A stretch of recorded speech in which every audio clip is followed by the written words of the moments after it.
अब x इसको भी नहीं मानेंगे, आप इसे भी x नहीं मानेंगे। अब इसी क्वेश्चन को अब देखिएगा कैसे सॉल्व करेंगे। सर इससे अगर सॉल्व करते तब भी वही आंसर आएगा, इससे सॉल्व करते तब भी वही आंसर आएगा, इससे सॉल्व किए तब भी वही आंसर आएगा। अब एक नई चीज़ करने जा रहे हैं। समस्या क्या थी सर, अब नई वाली चीज़ क्यों करने जा रहे हैं आप? क्योंकि ये पॉइंट में था, इसका स्क्वायर करने में अच्छा नहीं लग रहा था।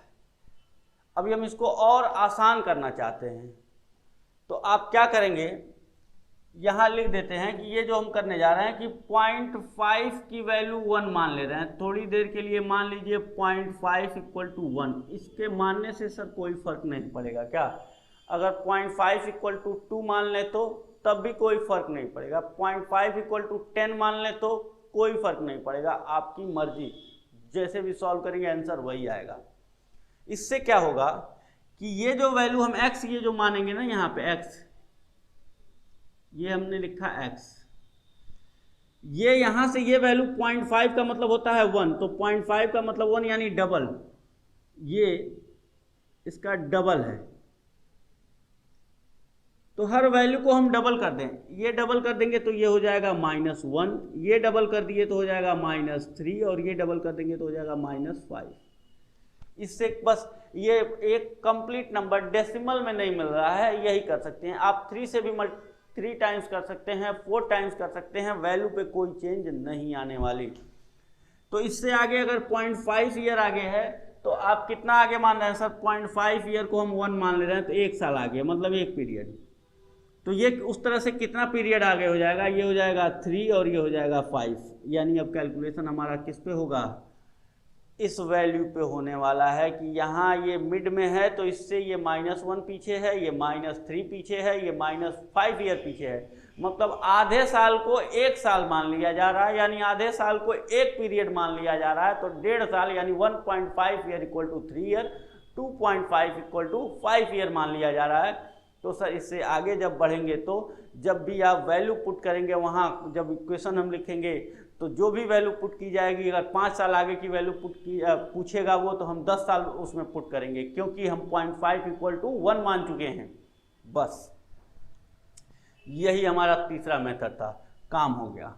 x इंटू वाई, इसमें मल्टीप्लाई करेंगे -500, थोड़ा आसान दिख रहा है मल्टीप्लाई, बस 33 पॉइंट, ये 3 0 हो जाएगा, 15 में मल्टीप्लाई कर दिए -15, ये हो जाएगा एक प्लस 120, ये 135 इंटू 405 आएगा क्या? 135 इंटू 3, ये आ जाएगा 405, और 140 700,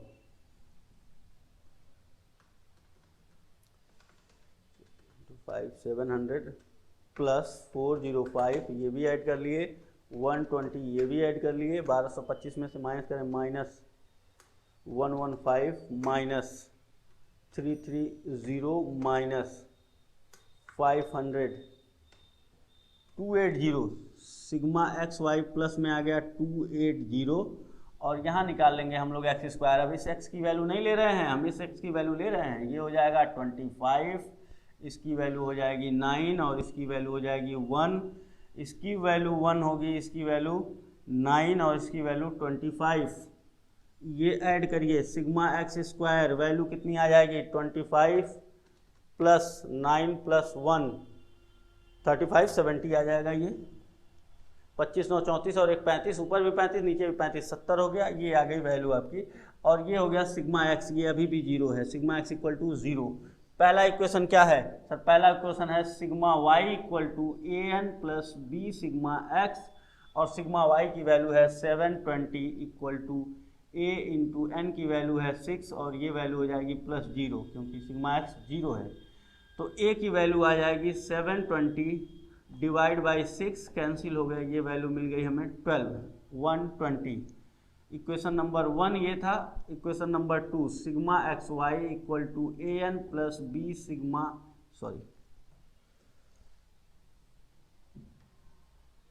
ए sigma X plus B sigma X square, value put करिए, ये वैल्यू 0 हो जाएगी। सिग्मा एक्स वाई की वैल्यू कितनी आई है? 280 equal to 0 plus B sigma X square की वैल्यू है 70, 70 से डिवाइड कर दिए, बी की वैल्यू आ जाएगी 280 डिवाइड बाई 70, 0 से 0 करने 4, b की वैल्यू मिली हमें 4, a की वैल्यू मिल चुकी है हमें 120। बन गया equation y equal to A plus B X, y equal to A plus B X, इसको कहते हैं y on x। y a की वैल्यू मिली है हमें 120 प्लस b की वैल्यू 4x, ये बन गया इक्वेशन। अब आपको वैल्यू निकालनी है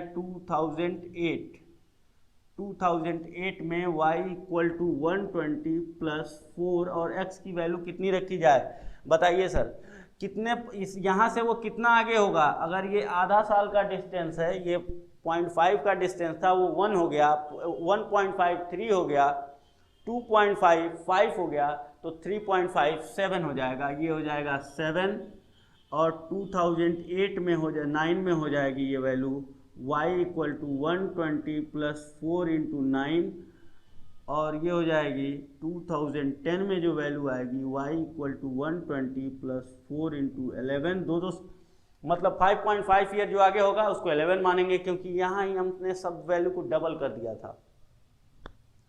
2011 में y equal to 120 plus 4 into 13, और 2012 में ये निकालना था 2012 y equal to 120 plus 4 into 15, add करिए 28, 148 आ गया यहाँ से भी, इसको 36 156 ये भी आ गया, 44 164 ये भी आ गया, और इसमें 52 172 ये भी आ रहा है, और 180 ये भी आ रहा है। ये हमारा कैलकुलेशन कंप्लीट है। यानी सर 3 मेथड आपने बता दिया एक ही क्वेश्चन का, बिल्कुल सारे कंफ्यूजन खत्म। कोई भी सवाल हो, एक लाइन और दूसरा ये जो है ये इक्वेशन 1 और इक्वेशन 2 लिस्ट स्क्वायर, इसी पे सारा काम होना है। 2 और ये था 1, ठीक, इसको भी नोट करेंगे आप। ये आपका सॉल्यूशन दिया भी है आपके बुक में, यही सॉल्यूशन है सेम। तो इसमें अगर इसको नोट करना है, हम 1 मिनट का समय दे रहे हैं, आप इसको नोट कर लीजिए। 3 मेथड हुआ। अब हम आपको ये बताने वाले हैं कि 2 इलस्ट्रेशन और दिए गए हैं जो थोड़े अलग, 4, 3 और 4 एक ही तरह के हैं, जहाँ इसमें ये 1 2 3 4 5 6 वाली कहानी नहीं है।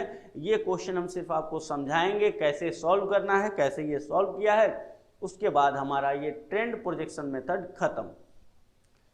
उसकी हम 2 लाइन पढ़ेंगे जो आपके बुक में लिखा हुआ है। ट्रेंड प्रोजेक्शन मेथड, जो काम हम अभी किए हैं, जितना सॉल्यूशन किए हैं, जो कैलकुलेशंस कर रहे थे, ठीक इसको लिस्ट स्क्वायर बोले हैं। ये सारी बातें इसके थ्योरी में लिखी गई हैं कि कैसे इसको फाइंड किया जाता है। बाकी कुछ उसमें नया नहीं है। जो अगर मेरी कैलकुलेशन के टाइम मेरी बातें अगर आप सुन रहे हैं तो आप 100% आपकी इसकी थियरी भी तैयार है, आपके कैलकुलेशन भी तैयार हैं।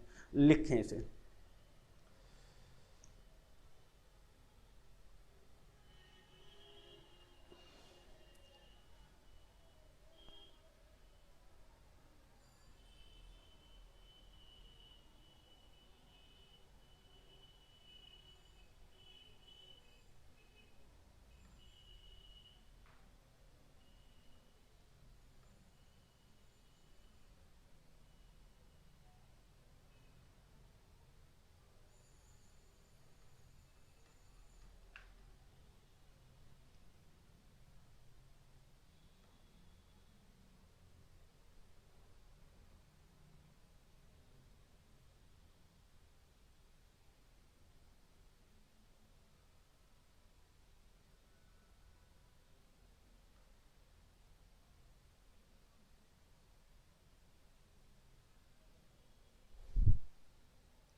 हो गया।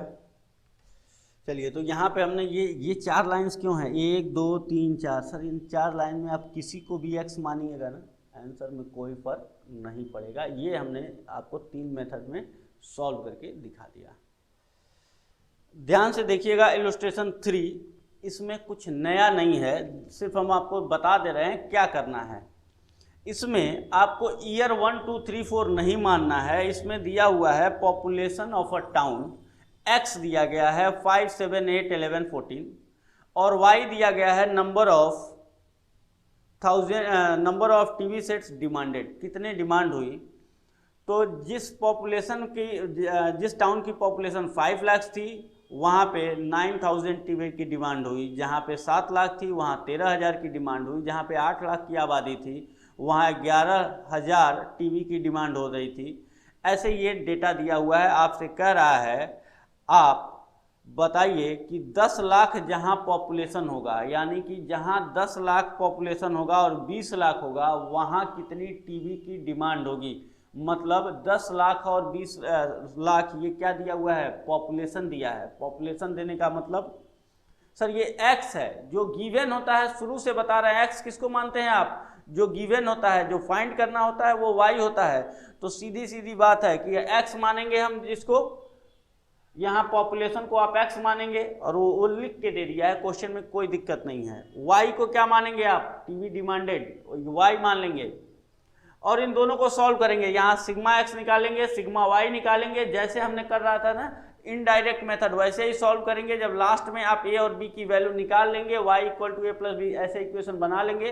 तो x की वैल्यू एक बार पुट करेंगे इस इक्वेशन में 10, तो जहाँ 10 लाख की आबादी है वहाँ कितनी टीवी की डिमांड होगी वो मिल जाएगा।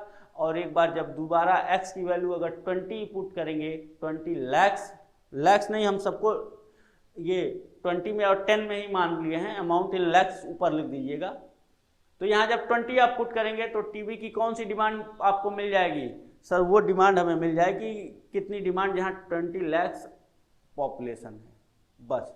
यानी कि सर यहाँ डायरेक्ट मेथड ऐसे जीरो करना ठीक नहीं है क्या, नहीं, यहाँ आप कंफ्यूज हो जाएंगे जीरो करने पे।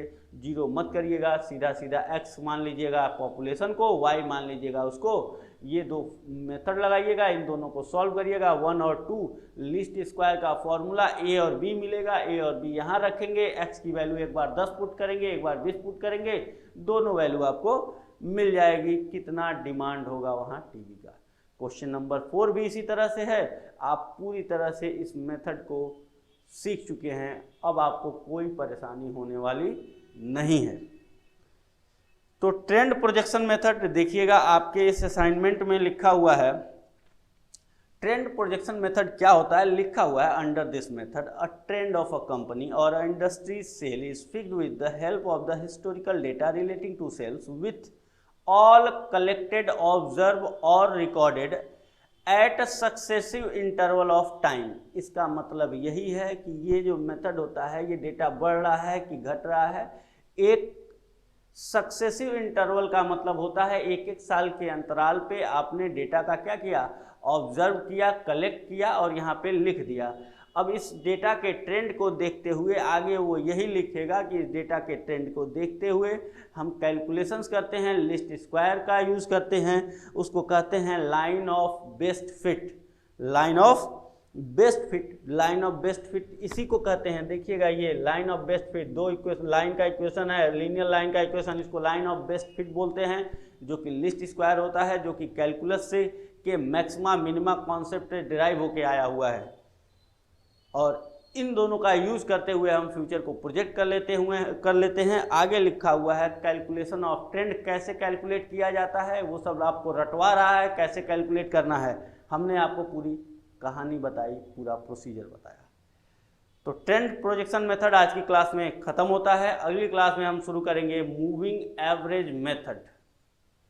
मूविंग एवरेज मेथड क्या है, उस पर एक दो कैलकुलेशंस आपके बुक में ज़्यादा नहीं दिए गए हैं, लेकिन हम फिर भी उसको कैलकुलेट करके दिखाएंगे कि मूविंग एवरेज से कैसे आप फॉरकास्ट करेंगे। और उसके बाद हमारे थ्योरेटिकल पोर्शन आएंगे डिमांड के, डिमांड फॉरकास्ट के, फिर theoretical problem, what is forecast, what is demand forecast, ये सारी बातें जो हम पहले लेक्चर में डिस्कस किए थे वो डिस्कशन होंगे। तब जाके ये पहला पॉइंट खत्म होगा, डिमांड फॉरकास्टिंग। तो रोकते हैं आज की क्लास को यहीं पे। अगली क्लास में हम फिर मिलेंगे एक नए टॉपिक के साथ। Tata bye bye.